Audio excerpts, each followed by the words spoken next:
Greeting all of you. This is Kiran Podia from Gita Vidya Mandir, Gohana. Today we are going to discuss lesson number 3, ruling the countryside. In this lesson we discuss about a British government. Firstly, we discuss about a lesson 1 and 2 and keep it continue. The company becomes the दीवान. Company दीवान कैसे बनी India में? On 12th August 1765, the Mughal Emperor appointed the East India Company as the Diwan of Bengal. 12 अगस्त 1765 को मुग़ल बादशाह ने east India company को बंगाल का दीवान तैनात कर दिया। दीवान मतलब जो मुग़ल एम्पायर थे, ठीक है, उसको पावर दे देना। पहले किसके पास थी? मुग़लों के पास, बट कौन आए थे अपने यहाँ पर? अंग्रेज़। अंग्रेज़ों ने 2 बैटल्स लड़ी, कौन सी? प्लासी एंड बक्सर।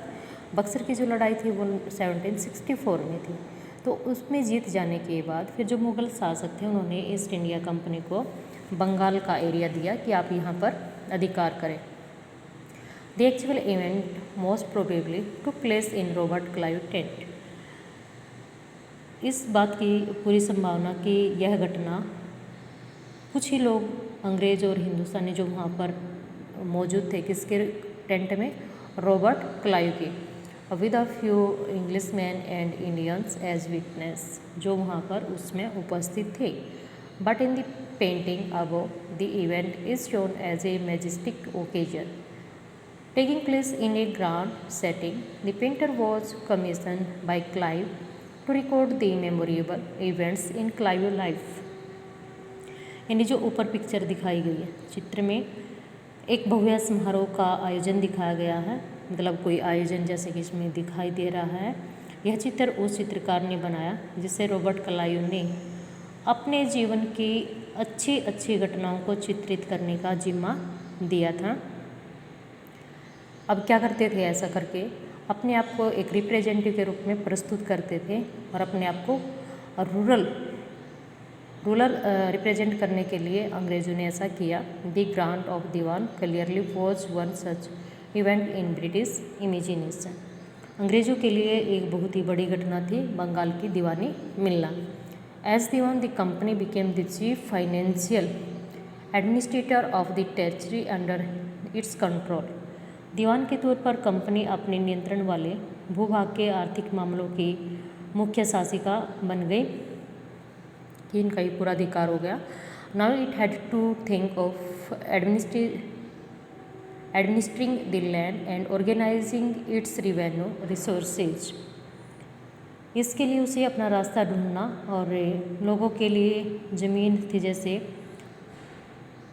ज़मीन का शासन चलाना, आमदनी को व्यवस्थित करना, ये सभी रास्ते किसको ढूंढने थे?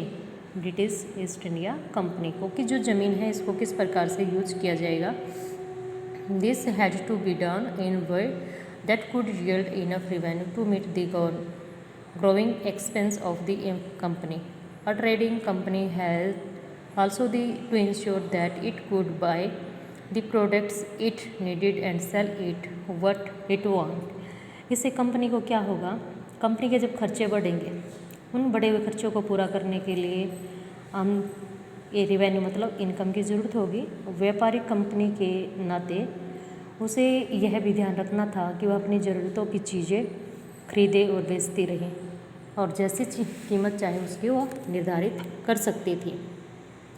Over the years, the company also learned that it had to move with some caution.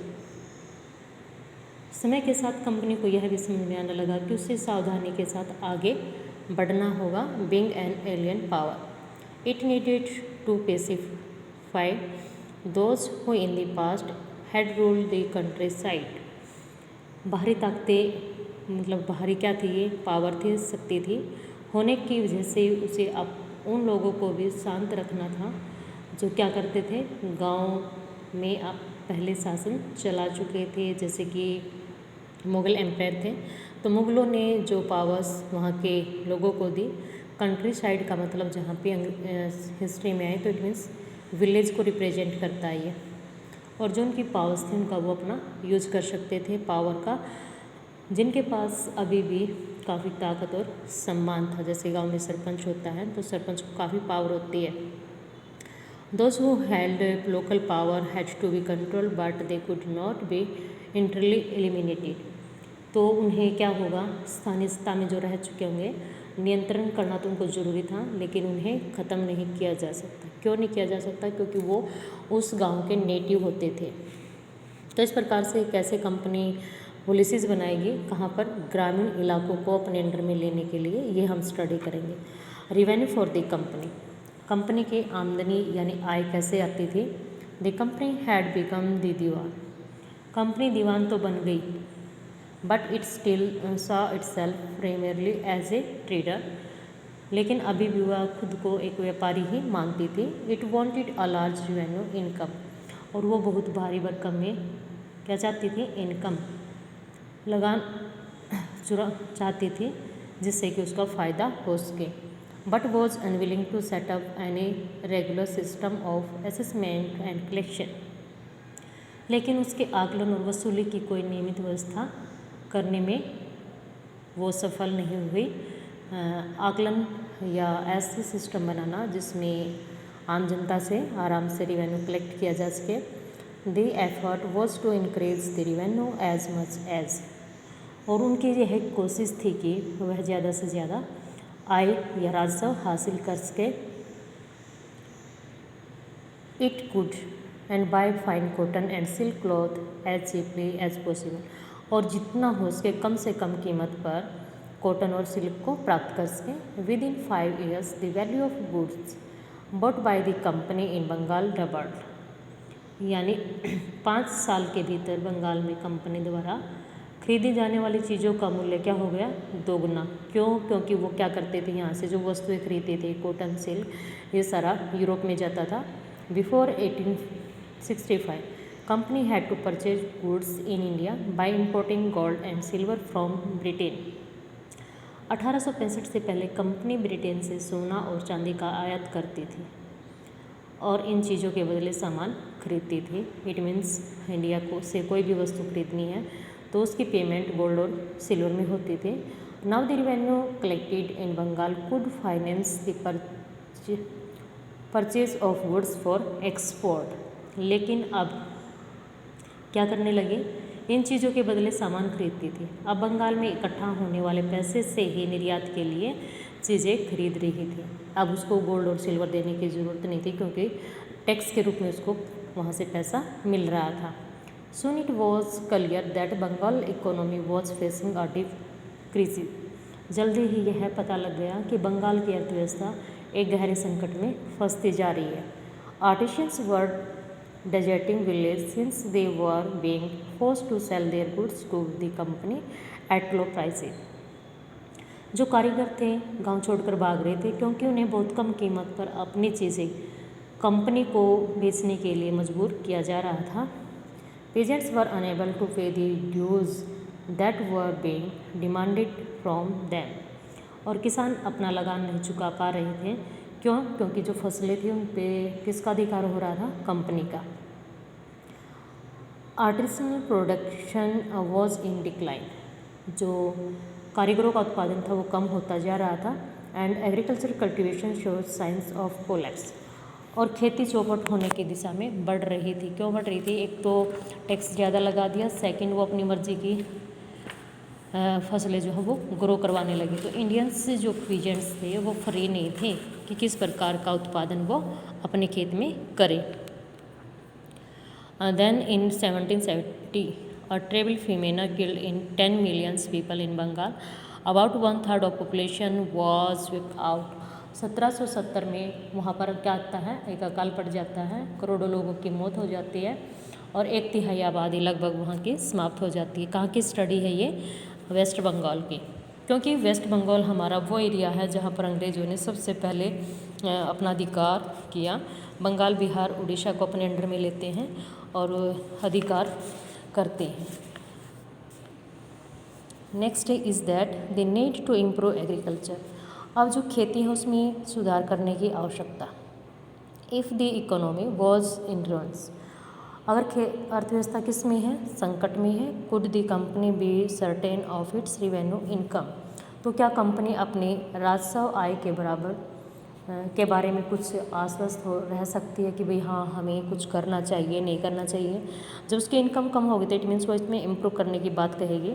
Most company officials began to feel that investment in land, ज़्यादातर अफसरों को यह लगने लगा कि ज़मीन में निवेश करना, यानी उसके लिए इरिगेशन की व्यवस्था करना, बीज देना, फिर लेबर काम पर लगाना, agriculture had to be improve, और खेती में सुधार लाने की क्या है उनको ज़रूरत। ऐसा किसको लगा? ईस्ट इंडिया कंपनी के ऑफिसर्स को। How was this to be done, यह काम किस तरह किया जा सकता है? After 2 decades of debate on the questions, इस क्वेश्चन पर लगभग 2 साल तक क्या चलती है? डिबेट, बहस होती है। The company finally introduce the permanent settlement in 1793 में स्थायी बंदोबस्त लागू कर दिया जाता है। By the term of the settlement the raja and the taluqdars were recognised as zamindars. इसमें क्या कहा गया? इस बंदोबस्त की शर्त के हिसाब से राजाओं और तालुकदारों को जमींदारों के रूप में मान्यता दी गई। जमींदार मतलब जिसके पास ज़्यादा ज़मीन होती है। They were asked to collect rent from the peasants, और वही क्या करेंगे? उन्हें किसानों से लगान वसूल करने और कंपनी को राजस्व जमा करवाने का जिम्मा सौंपा गया। अब कंपनी नहीं, वहाँ के जो जमींदार हैं वो इस काम को करेंगे। The amount to be paid was fix permanently. अब परमानेंटली का मतलब स्थायी होता है, तो जो उनके पे करना था, चुकानी थी जो राशि, वो क्या थी? स्थायी रूप से तय कर दी गई कि किसको कितना पे करना है। That is it was not to be increased ever in future, भविष्य में कभी भी इसमें इजाफा नहीं किया जाना था। It was felt that this would ensure a regular flow of revenue in to the company coffers, office आना चाहिए, and at the same time encourage the zamindars to invest to in improving the land. इसका मतलब यह है कि भविष्य में कभी भी इसमें इजाफा नहीं किया जाएगा। अंग्रेजों को लगता था कि इससे उन्हें नियमित रूप से राजस्व यानी इनकम मिलती रहेगी।